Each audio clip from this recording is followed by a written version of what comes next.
gates and doors were barred, and all the windows fastened down. I spent the night in sleeplessness and rose at every sound, half in hopeless sorrow and half in fear of the day would find the soldiers breaking through to drag us all away.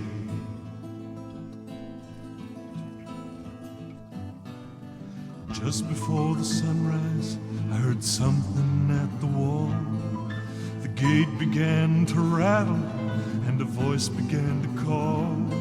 I hurried to the window, looked down into the street, expecting swords and torches and the sound of soldiers' feet.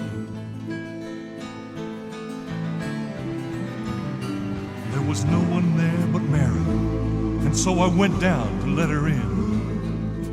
John stood there beside me as she told us where she'd been. She said, they moved him in the night, and none of us knows where. The stones rolled away, and now his body isn't there. Both ran toward the garden, then John ran on ahead. We found the stone and the empty tomb, just the way that Mary said. But the winding sheet they wrapped him in was just an empty sham.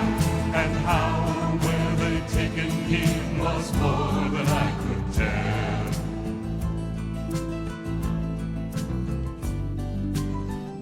But something strange had happened there. Just what, I didn't know. John believed a miracle, but I just turned to go. Circumstance and speculation couldn't lift me very high, 'cause I'd seen them crucify him, and then I saw him die.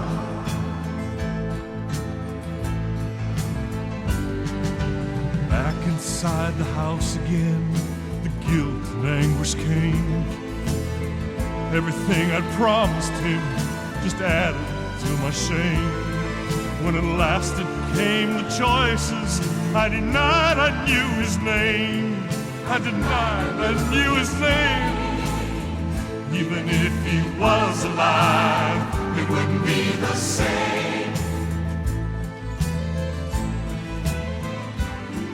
But suddenly the air was filled with a strange and sweet perfume. Like it came from everywhere, drove shadows from the room. Jesus stood before me with his arms held open wide, and I fell down on my knees. I just clung to him and cried.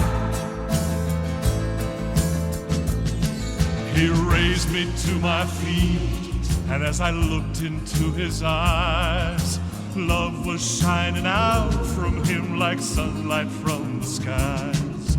Guilt and my confusion disappeared in sweet release. Every fear I'd ever had